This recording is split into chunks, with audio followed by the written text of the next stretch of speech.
another exciting edition of a top flight television program, Matters of the Cold. And Matters of the Cold is glad to be back again, back and strong, and of course, going to be streaming all through as the present political dispensation is concerned. That is where we are today with quite a lot of issues that are topical as far as the political space is concerned.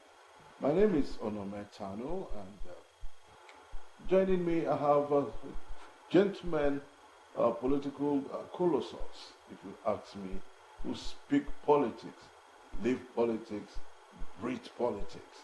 And of course, on the list, I have Comrade Chubuzo Agunwa, Mr. Dash, Supervisor Special Duties, Oshimile South Local Government Area Council. Comrade Chubuzo, I'd like to welcome you to my studio. Thank you very much. Yes, and it's been a while. Yes.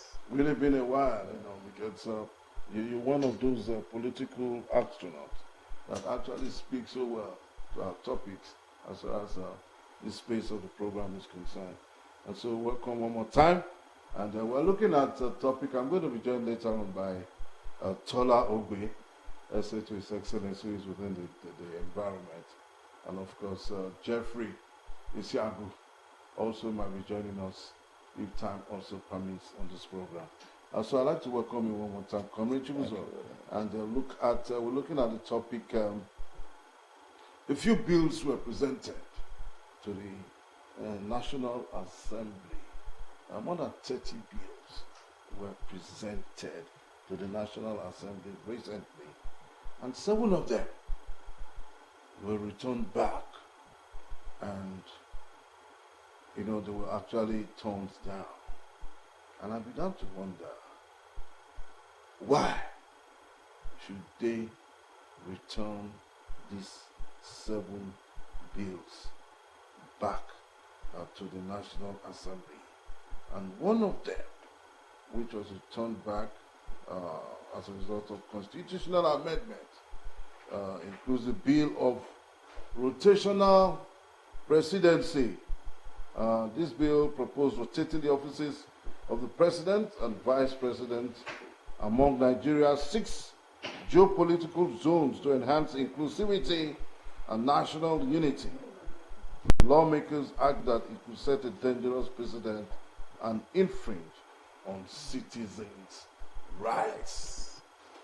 That's a big one for me. And I don't know.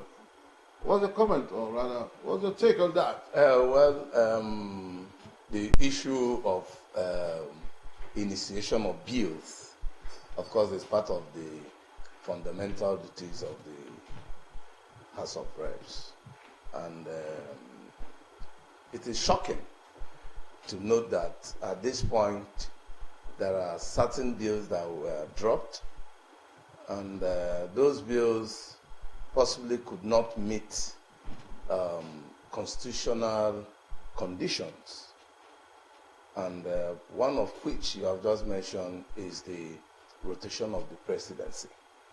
For me, the dropping of that bill is sacrosanct, because if you allow that to scale through, of course it will cause some regional and ethnic crisis in the nearest future. One of which is that, take for instance, you take it to south or northeast, for instance, which one of the House of Rep members were agitating that at least it should first of all get to northeast for 2027. So you see that is a calculated plot to expunge the present administration, to take that power out from the south and return it back to the north.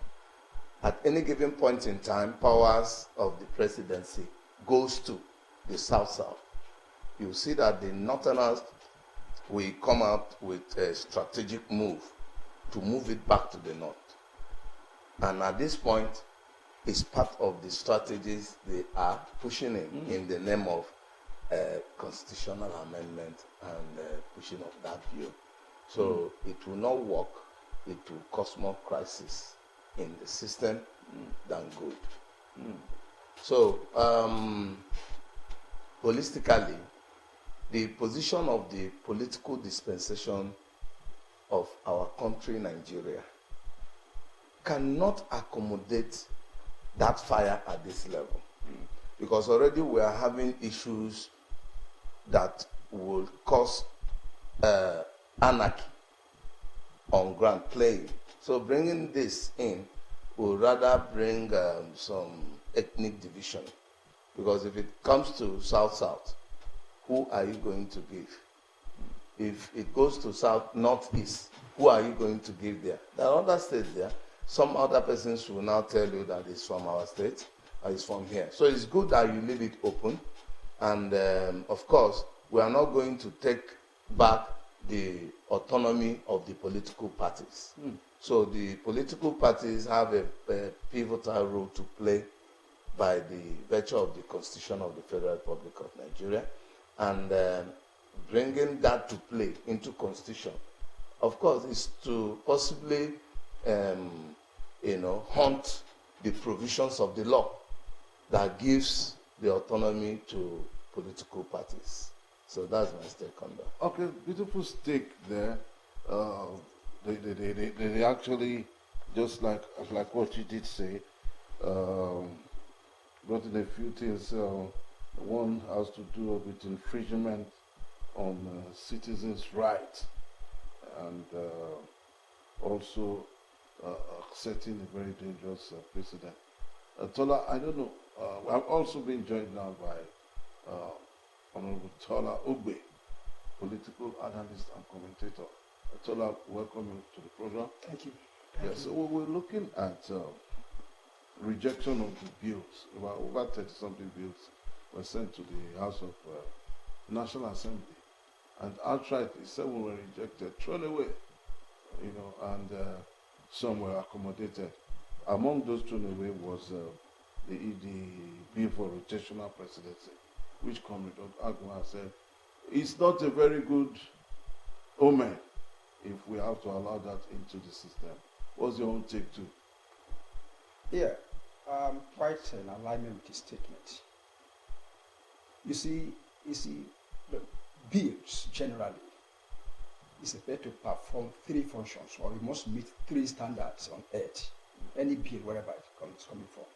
One is the social aspect of that bill, the economic value of that bill, and the governance. How will it look like? Okay. You see, what they try to do with that bill, they are trying to look at, it will bring harmony when it becomes southern tone, then it will go to maybe south-south, you go to southeast.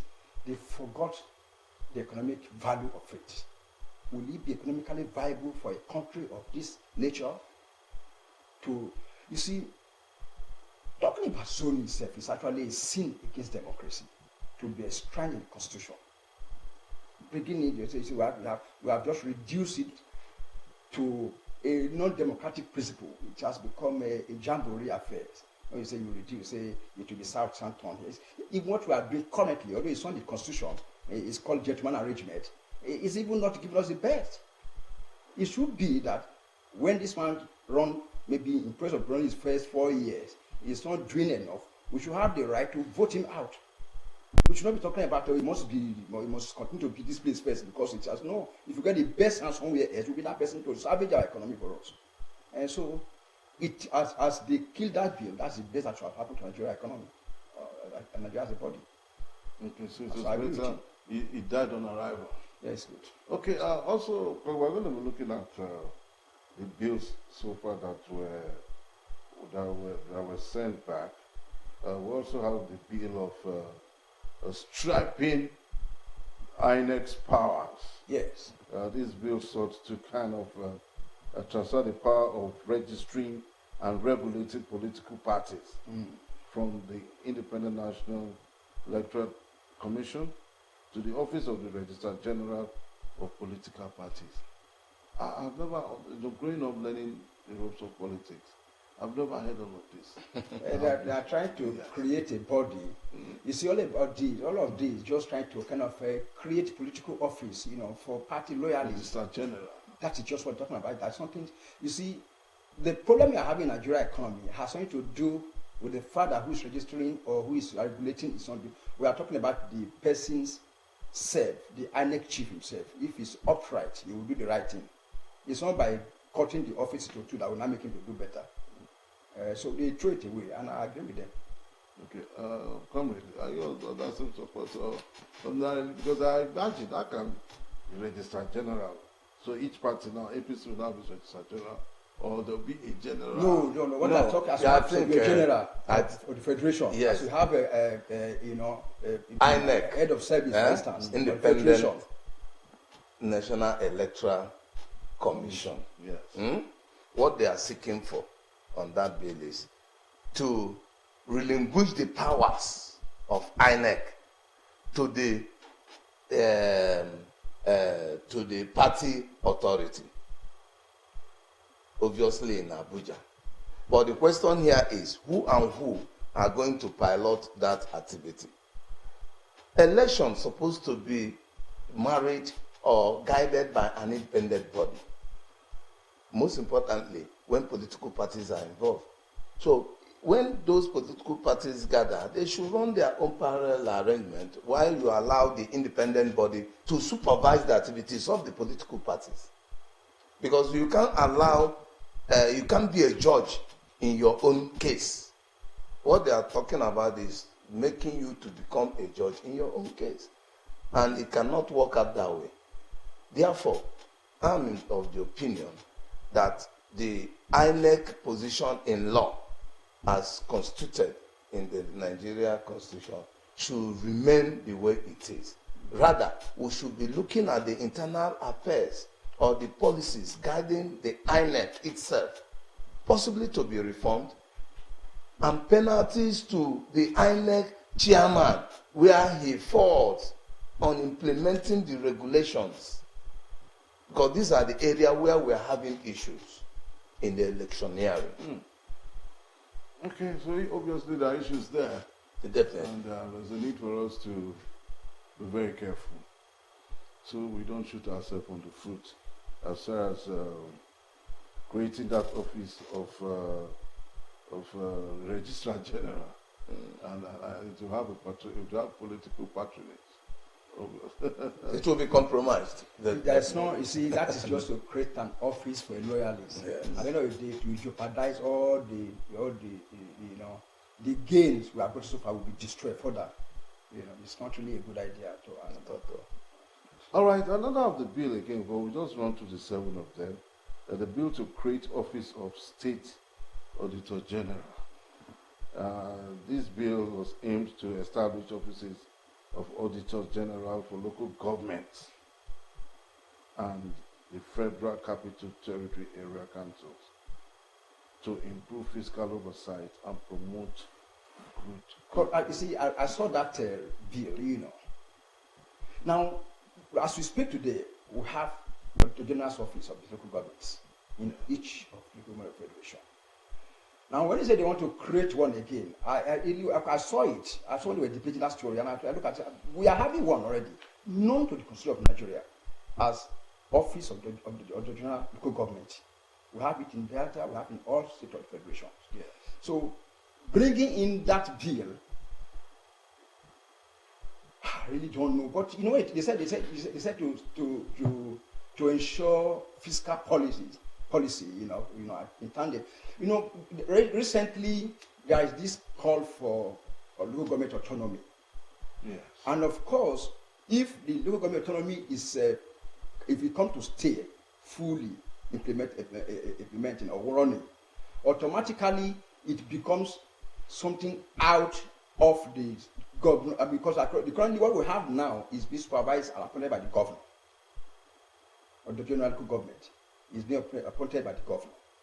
And so if you're having autonomy, no longer at the whims and caprices of the governor of the state, I think that must be therefore need to have a general that will not be loyal to the governor, that will not be under the control of the governor of the state, so they can now run what we call a transparent system, okay, to be able to carry out oversight function as it concerns various local government executives. So I really, when I saw that bill, I said, okay, I don't know why they threw it away. I do not, because it's part of the bills now. They said they want to visit again. Because that particular bill must be studied vis-a-vis the autonomy of local government that is being preached. So if you preach for that you must bring in an independent body that will not be the control of government, because you cannot have independent local government or autonomous local government and you have the governors controlling their, get the point now. And in their own wisdom, they now say they're going to revisit that. That is part of the four they want to revisit now. So let us leave it open and allow them to give us more brief. So far, so good. I think that is what they wanted to do, which maybe the person that sponsored the bill did not put it well. Let us watch. Okay, I want to come right now because he is in the system. Yeah, it's for local government. A very top supervisory council in the system, general duties. Okay, what's your take now, looking at that very component of the bill? Well, on my own opinion, though, the bill supposed not to come now. Okay.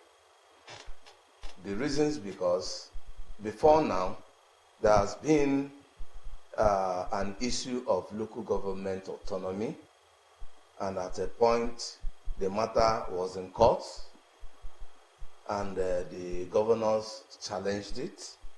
At a point, there was a judgment to that effect, which Mr. President have equally, in fact, implemented. But on a good understanding, the position to still pass through the governors were reached. So if actually they reached on that consensus that it should pass through the governor, bringing another attorney general that will supervise when there is one on ground, there is no too much sense to it. On my opinion, I thought that maybe the nitty-gritty or the policies behind the bill itself were not properly presented. Because I think if they were properly presented, of course, the ingredients, the content of the bill will be properly, examined, and it will be understood by the House of Reps, and they will see reasons why it should be implemented. Question I want to ask is that if they eventually implement it, how do this funding that's supposed to go to local government now still go to them? And how do you remove the existing Attorney General, Auditor General, sorry, that supervises the activities of the funds going to the local government? Of course, we can't have two organs at the same time. So if we should maintain status quo, let the status quo of the governors regulating the fund going to the local government be. If not, the proper judgment given should be implemented. There is a judgment. If you implement the judgment, then every other thing that goes with it will follow suit. I think that is my position on that. It will naturally just to be seamless. Yes, definitely. You can't just jump a process. There is a process of everything, and this is a government, you must follow the due process. So if the process that, okay, now it is agreed that the federal government will be paying direct to the local government account, then the Attorney General will be there to supervise accordingly to ensure that this grassroots governance that will be clamoring for. And for proper transparency, I think that's why they want to put a standby Attorney General that will equally work close to the local government to make sure that the dividend of democracy is being rooted to the grassroots governance. Yes, then another question I'd like to ask is the autonomy, so-called local government autonomy. A follow-up to this question now. Has it really been fully implemented? And that's what I just said. Of course, the law is very clear, but it was later challenged in court, and the Supreme Court has given judgment. And it's left for the implementation to follow suit. And there is an understanding with the governors. The presidency had understanding with the governors for them to still regulate and monitor the activities at the local level. Therefore, the fund still comes to the local government, but on the supervision of the state government. Okay, just I think it was at the time reported this country as one of the very few states that actually, approved that autonomy or working towards it is our state. Yes, Delta State. It was the first immediately to say yes, he accepts this theory that money should be given to that. At that time, at that point in time, government even stop paying allocation to state government that have not implemented that they withdrew it for some time, to make sure that there is we don't have problems, and therefore I believe that since they said they are going to revisit that bill, I'm sure it will scale through. That particular one will scale through. Okay. Because of the autonomy that is actually taking root now. It's been built. Okay. So far, so good. Some of these bills, some of them are very weighty. Yeah, they have weights. While some are feather-like.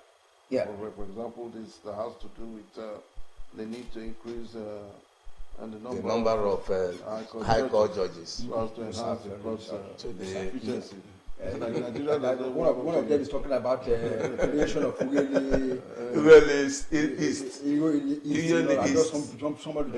this one now, before we get to that, this one has to do with the bill proposed increasing the number of federal high court judges to at least 100.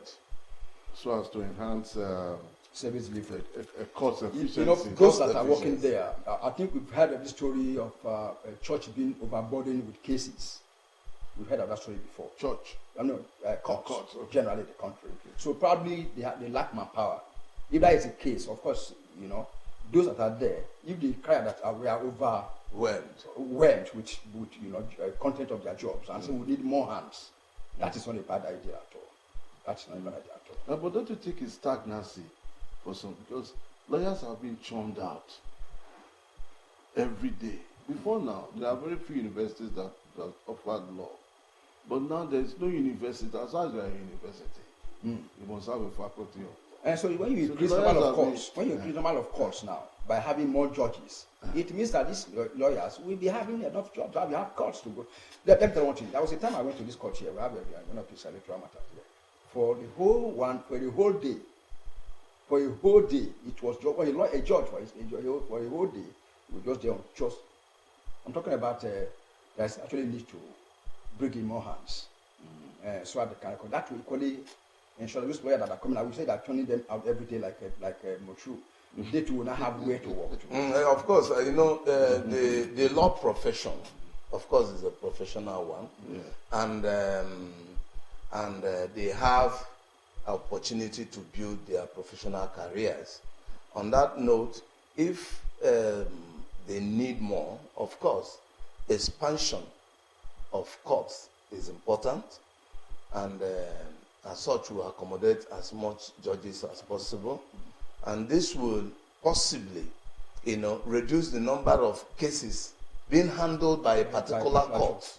Equally to even the and this will speed up justice. Yeah, dispensation of justice. It will speed up justice because most times, for instance,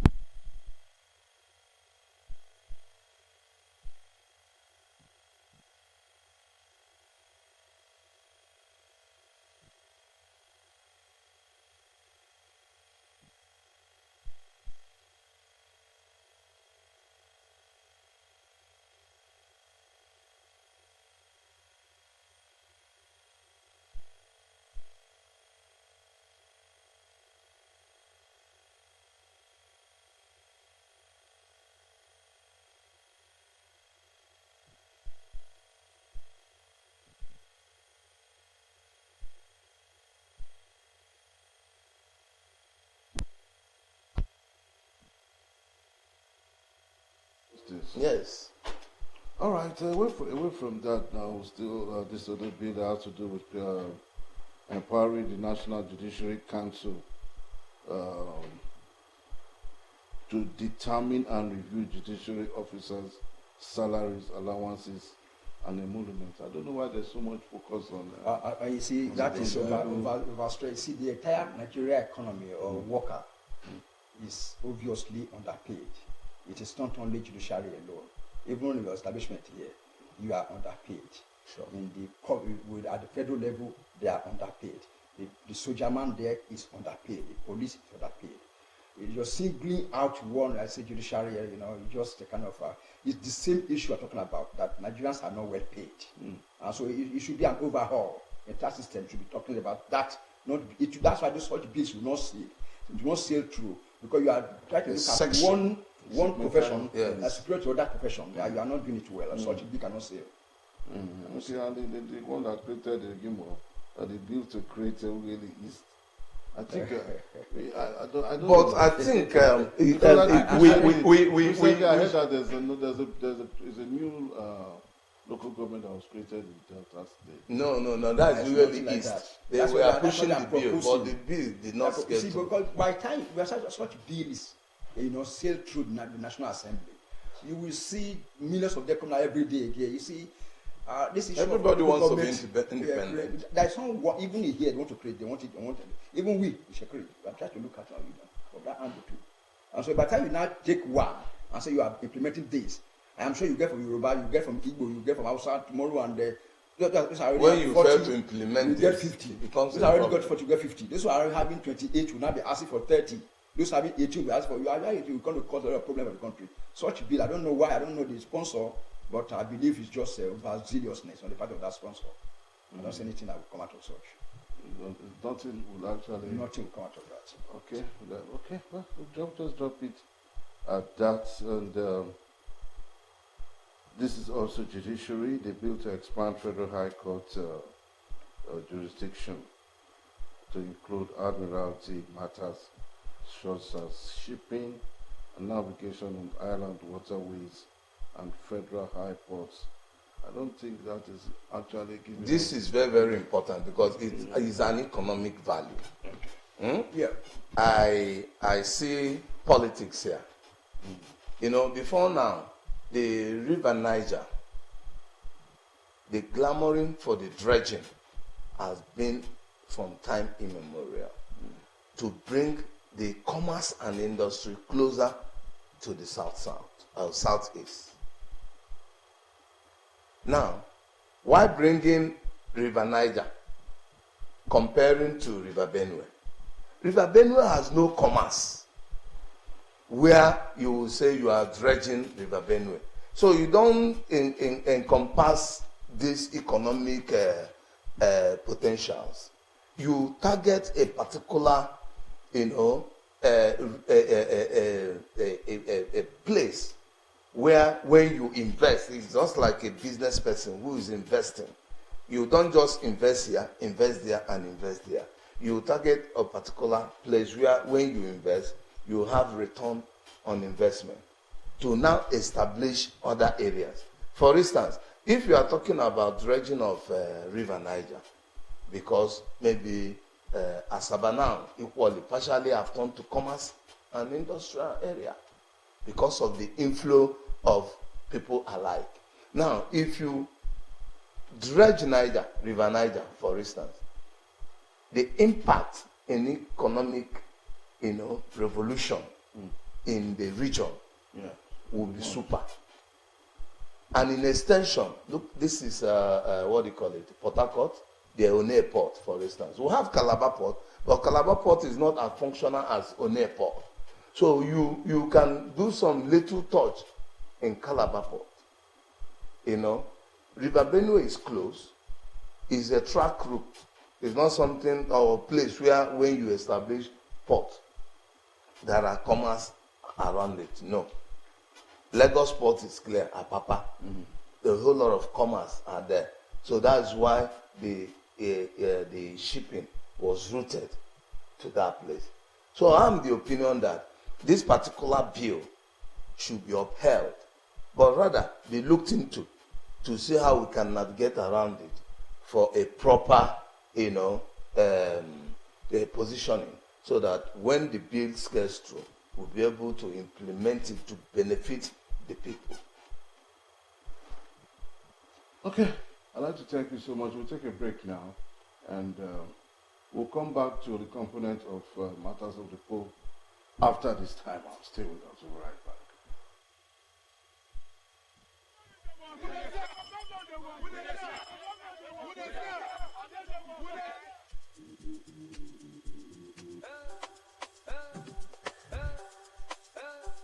Alpha Delta people, in less than 22 months, Governor Borowori don show say im promise not be plenty talk with the full basket, not be cho with a more agenda, meaningful development, opportunity for all, realistic reforms, and enhanced peace and security. Progress don burst out everywhere. Im don upgrade over 500 roads, initiate over 300 new ones, and build plenty bridges wey dey connect our communities.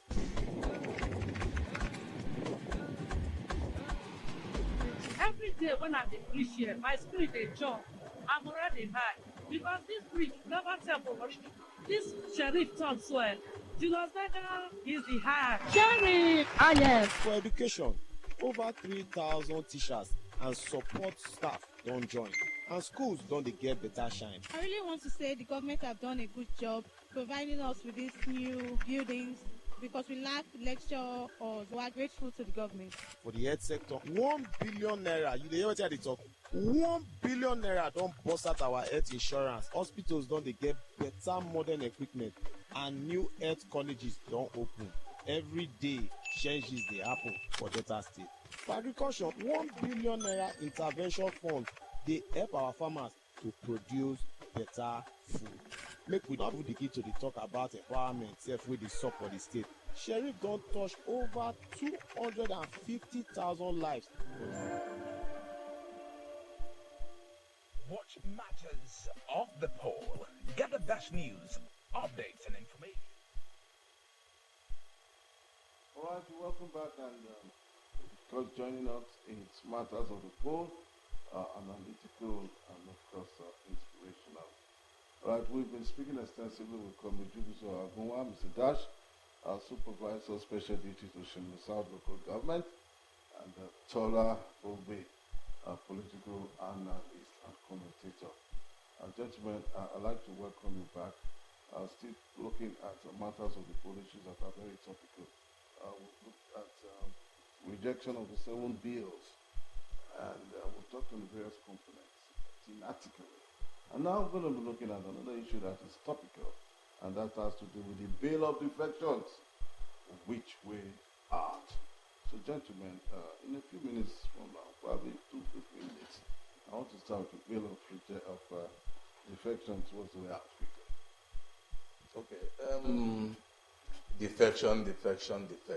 This is a tradition of every political party or every political member, because we all have freedom of association, and we have right to defect to any organization of our choice for one reason or the other.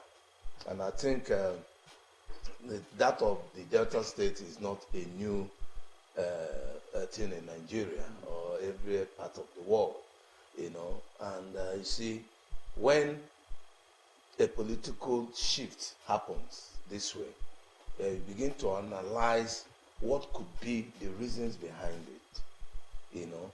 And if you check it very well, you will understand that we have been suffering a whole lot of, you know, setback from the federal government.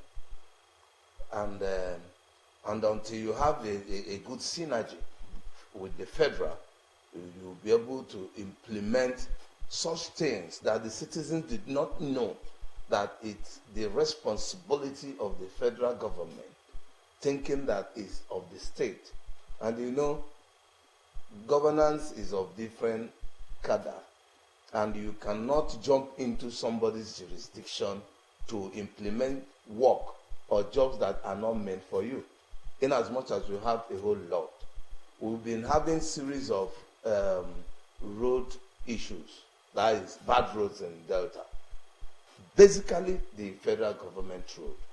And you don't expect the state government to start engaging themselves to do such roads. In as much as I know that a written request has been done several times for the intervention. But you see a whole lot of frustration. This switch, I think, is going to give us a headway to tackle some of these little challenges. And of course, bring in a whole lot of federal activities in the state. Because Delta State is a place where whatever good thing that comes into this place, it will stabilize and grow. I've experienced it, I've witnessed it. So we need to collaborate with the center for a proper, developmental stride.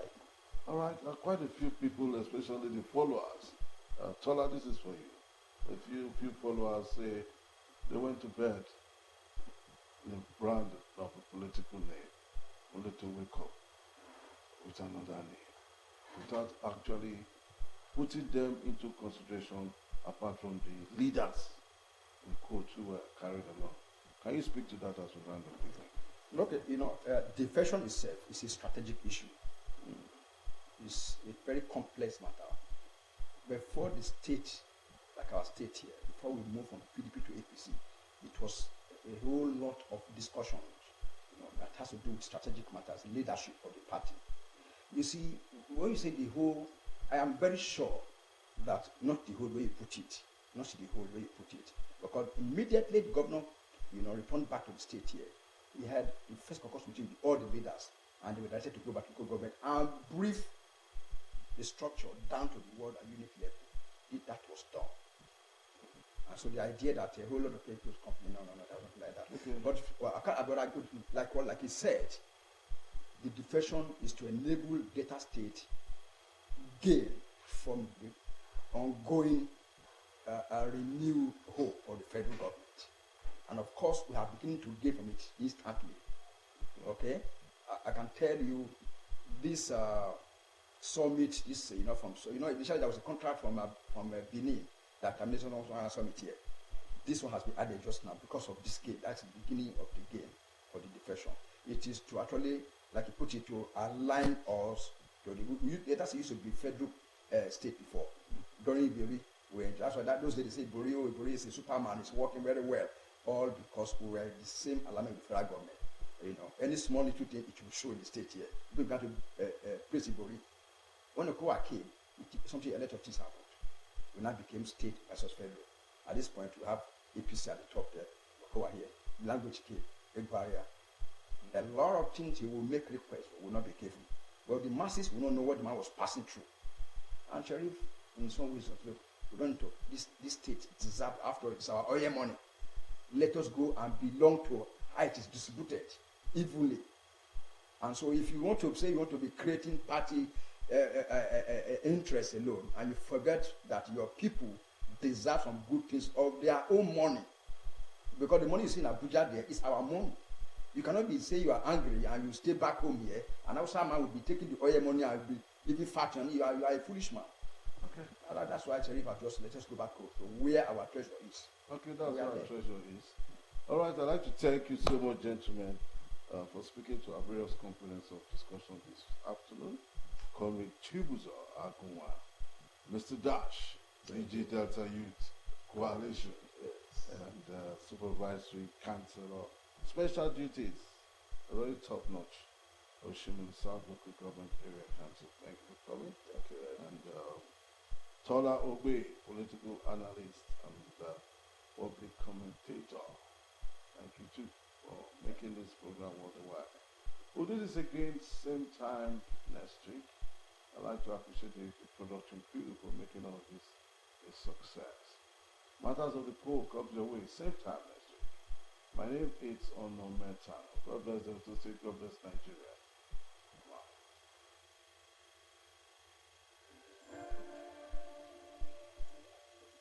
Watch Matters of the Poll. Get the best news, updates and information, inspiration from Matters of the Poll. Matters of the Poll.